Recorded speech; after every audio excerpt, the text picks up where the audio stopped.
Online classes के channel में बहुत बहुत स्वागत है। इस चैनल को बनाया गया है कंप्यूटर के विभिन्न applications, programming language, web technologies, DBMS, RDBMS, accounting software को सहज हिंदी भाषा में पढ़ाने के लिए। मैं संतोष कुमार गुप्ता आपका फिर से बहुत बहुत स्वागत करता हूं। अगर मेरा वीडियो आपको अच्छा लगेगा तो शेयर बटन पर क्लिक करके जरूर शेयर करिए, लाइक करिए, सब्सक्राइब बटन पर क्लिक करके बेल आइकन को सेलेक्ट करिए, जिससे मैं कोई नया वीडियो बनाऊं तो उसका अलर्ट आपको तुरंत मिल जाया करे। चलिए फ्रेंड्स, आज का क्लास हम लोग स्टार्ट करते हैं। तो जैसे हम लोगों ने पाइथन को पढ़ना स्टार्ट किया था और हम लोगों ने पाइथन के पीछे अपने 6 क्लासेस कंप्लीट कर लिए हैं और लास्ट क्लास में मैंने आपको लिस्ट के बारे में बताया था। तो हमारा जो पाइथन है इसमें कुछ नए डेटा स्ट्रक्चर आपको मिलते हैं, जैसे लिस्ट है। आज हम लोग चर्चा करेंगे टपल के बारे में। ऐसे एक डिक्शनरी होगा और ये पाइथन में ही मिलता है। तो आज का जो हमारा 7 लेसन होगा, 7 पार्ट होगा, इसमें हम लोग सीखेंगे कि ये टपल क्या होता है। तो चलिए क्लास हम लोग अपना स्टार्ट करते हैं। तो देखिए, जो टपल होते हैं ये जस्ट लाइक लिस्ट ही होते हैं। जैसे हम लोग लिस्ट में विभिन्न प्रकार के वेरिएबल्स को, वैल्यूओं को एक लिस्ट के रूप में स्थापित करते थे। एरे और लिस्ट में अंतर ये था कि एरे सेम डेटा टाइप को ही रखता है, लिस्ट जो होता है वो विभिन्न प्रकार के डेटा टाइप्स को, कांस्टेंट को अपने अंदर रखने का काम करता है। और जो लिस्ट था उसका एक नेचर ये था कि हम उसके किसी भी एलिमेंट के वैल्यू को अल्टर कर सकते हैं, डिलीट कर सकते हैं, चेंज कर सकते हैं।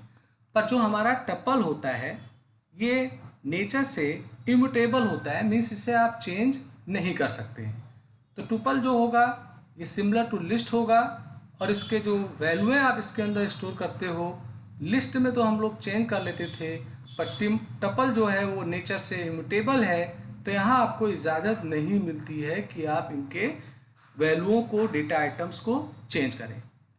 तो टपल और लिस्ट में यही अंतर है कि अगर आप कोई ऐसा एप्लीकेशन बना रहे हैं जहां आप एक लिस्ट तैयार करेंगे और आपको लिस्ट में उपस्थित डेटा आइटम को बदलने की इजाज़त नहीं देनी है, तो उसे हम लोग टपल के माध्यम से इम्प्लीमेंट करते हैं।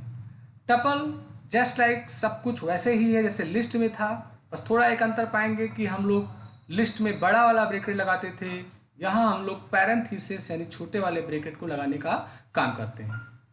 हमारा जो टपल है इसकी इंडेक्सिंग, इसकी स्प्लिटिंग एज इट इज़ वैसे ही है जैसे हमारे लिस्ट की थी। इसका इंडेक्स 0 से स्टार्ट होगा और जो उसका लेंथ होगा उससे एक कम ये जाएगा। इसमें भी हम लोग स्लाइस ऑपरेटर का प्रयोग करते हैं अपने टपल के एलिमेंट को एक्सेस करने के लिए, और इसमें भी कॉलन ऑपरेटर का निशान लगा के हम लोग स्प्लिटिंग का काम करते हैं। तो इसका जो इंडेक्सिंग है, इसका जो स्प्लिटिंग है वो एज इट इज़ वैसे ही है जैसे लिस्ट में था।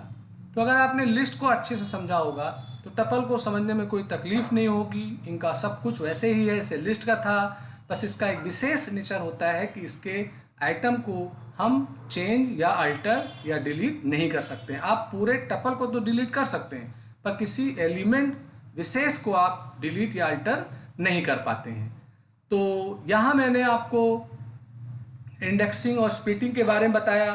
अब मैंने आप लोगों के लिए कुछ प्रोग्राम्स बना रखे हैं।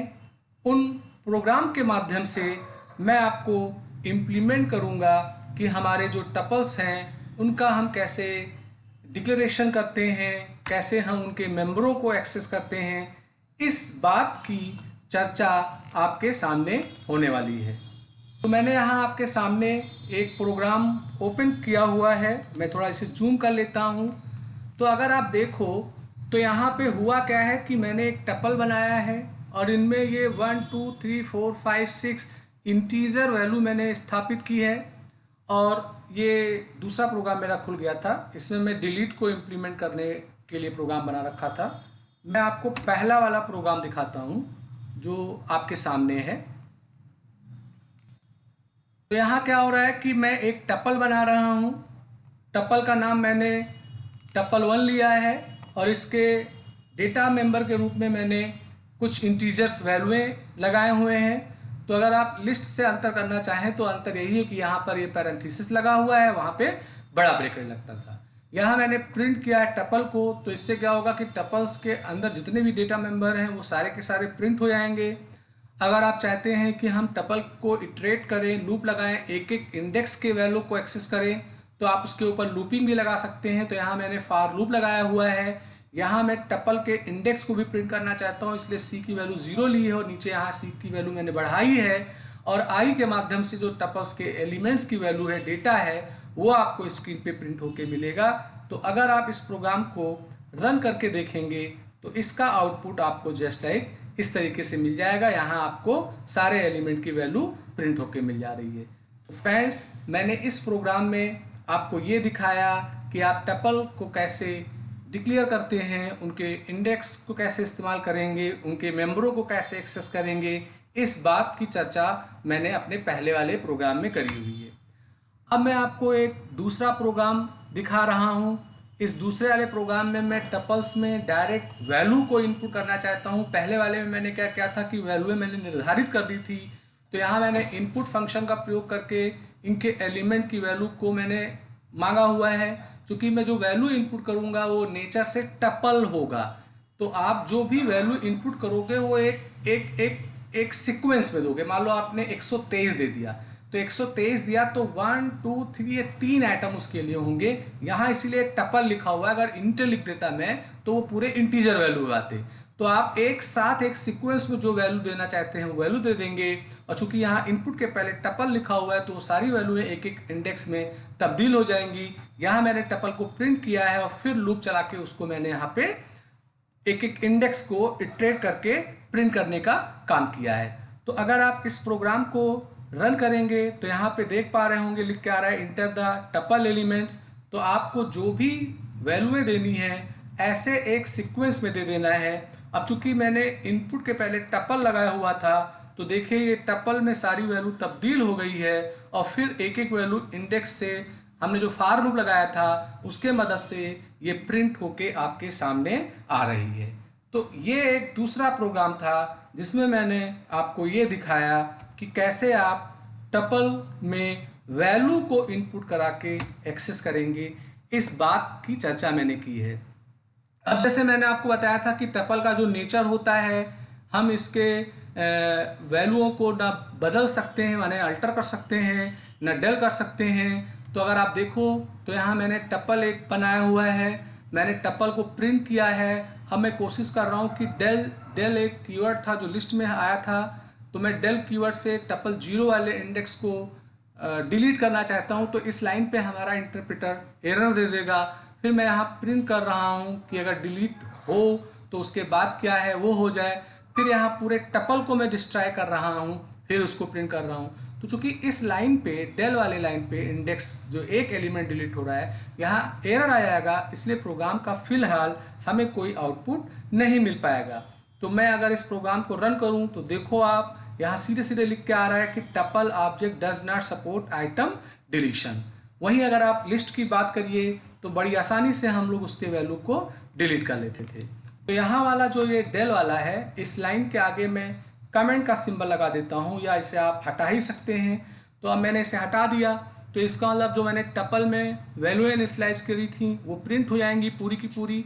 फिर उसके बाद देखो मैंने यहाँ कंप्लीट टपल के डिलीट की बात की है, तो पूरे टपल को आप डिलीट करने की अनुमति पाएंगे। और उसके बाद जब मैं प्रिंट करूंगा तो चूंकि टपल हमारा डिलीट हो चुका है तो वो हमें मैसेज देगा कि ऐसा कोई ऑब्जेक्ट आपके पास नहीं है। तो इस प्रोग्राम को अगर मैं रन करता हूं तो आप देखो पहले टपल की वैल्यूएं प्रिंट हुई और वैल्यूएं प्रिंट होने के बाद जब मैंने टपल को नष्ट कर दिया, डिस्ट्रॉय कर दिया, तो वो यहाँ बता रहा है कि आपका टपल जो है टपल 1 इज नॉट डिफाइंड। तो फ्रेंड्स, हमारा जो टपल है वो जस्ट लाइक लिस्ट ही काम करता है, बस केवल इसका एक स्पेशल नेचर यही है कि हम इसके वैल्यू को अल्टर या नष्ट नहीं कर सकते हैं। तो ये एक टॉपिक था टपल जो मैंने पढ़ाया। आप इसे इस तरीके से तैयार करिए कि अक्सर एग्जाम वगैरह में आपको पूछा जाएगा कि लिस्ट और टपल में चूँकि सिमिलरिटी है तो अंतर क्या होता है। तो अंतर यही है कि लिस्ट की वैल्यू बदली जा सकती है पर इसकी वैल्यू बदली या डिलीट की नहीं जा सकती है। तो फ्रेंड्स, अगर आज का वीडियो आपको मेरा अच्छा लगा हो तो इसे ज़रूर लाइक करिए, शेयर करिए, सब्सक्राइब करिए और बेल आइकन को सेलेक्ट करिए, जिससे कोई मैं नया वीडियो बनाऊं तो उसका अलर्ट आपको तुरंत मिल जाया करे। तो मैं आज का क्लास यहीं पे समाप्त करता हूं। Thank you.